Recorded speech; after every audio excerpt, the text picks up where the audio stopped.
5M TV Sénégal seen YouTube bu am solo abonnez-vous ci 5M TV Sénégal ndax ngay am ay vidéo yu am solo. amati mbégteeg bànneex di ànd ak yéen ñu tàmm tànn ñu duñu teewlu ci 5M TV Sénégal jërë ngeen jëf.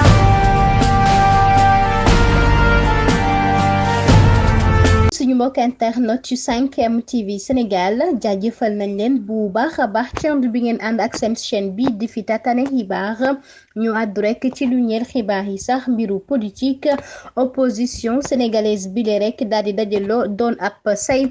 tey jile rek daal di nekk ci biir coalition Yewwi Askan Wi le ña ngay woote sax ci seen giga meeting ba nga xam ne rek waxoon nañu dinañ ko amal laata sax fukki fan ak juróom benn ci weeru mars ñuy tàmbali procès bi jëm rek ci wàllu diffamation ak Ousmane Sonko ak kile di ministre bi di Mame Mbaye Niang mu mel ni sax nag événement boobee tey jii rek lañ koy daal di amal ba tax na sax préfet daal dina leen nag autorisé lu nu mel ngir ñu amal ko foofee ñoomee di leader bu Pastef ak ñamu àndal jëm rek dañu taxawoon di wax ni dañuy forcer nag maanaam buñ leen mayee autorisation wala ñu gàntal leen ko lu nu mel dina am duñ ci daw benn yoon mu mel ni sax préfet kon loolee la dégg daal dina leen may bile autorisation ngir ñu amal lu nu mel ginnaaw nag document ba ñu bindoon daal di koy fësal tey jile sax moo ko talatin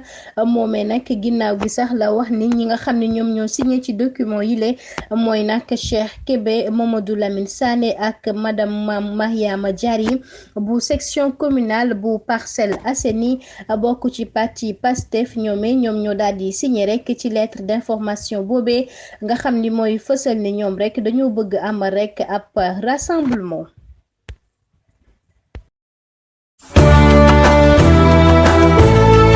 asalaamaaleykum wa rahmatullah mbokk yi xarit yi ñu ngi leen di nuyu di leen siyaare indi naa leen ku màgg ku ñëpp fonk ci àdduna bi ak bitim réew ñu koy wax Serigne Fall lan la leen indil góore garab boo xam ne dafa baax ci impuissance maanaam góor gu tële wala bu gaaw a daanu moom la gaa yi taamu moo tudd góore mbokk yi ak bi nga xam ni Sénégal yëpp dañu koy wër muy noob muy boole ñaar ñoo xam ne musu ñoo xaman mi ngi mel na nga jël xaj ak muus boole leen ba ñu déggoo moom Serigne Fallu da cee aay ma ne gaa yi daw leen gis ko noob bi da cee aay trop góore nag la ñëpp fonk ci àdduna ak ci bitim réew gaa yi dañ koy rang lépp lu jëm ci wàllum hémorroïde moom da cee aay neex sciatique damal seeti ko mu faj sa aajo lu jëm ci wàllum ndoxum siti ma ne mbokk yi xarit yi yaram buy faral di diis wala yaram buy tàng demal ci Serigne Fallou mu daal di lay ginni mbokk yi li nga xam ne nag da koo mën Sénégal àdduna ñëpp di ko wër wàllum seet maanaam listixaar ay bu la jàppalee boo wax la loo xam ne ci listixaar bi la ko seet rek nga wax lépp lu jëm ci wàllum rab itam moom Serigne Fallou da ciy yëngu Sénégal bitim réew ñëpp dañ koy rang téléphone bi day sonné H24 ñëpp naan ko Serigne Fallou ñun yow la ñu wóolu fan nga koy fekk Dakar ak Touba boo demee Touba fekk ko fa boo ñëwee Dakar itam nga fekk ko fi mën ngeen ko woo ci numéro bi 78 188 64 60 78 188 64 60 Serigne Fallou mi Sénégal bitim réew ñëpp a koy wër.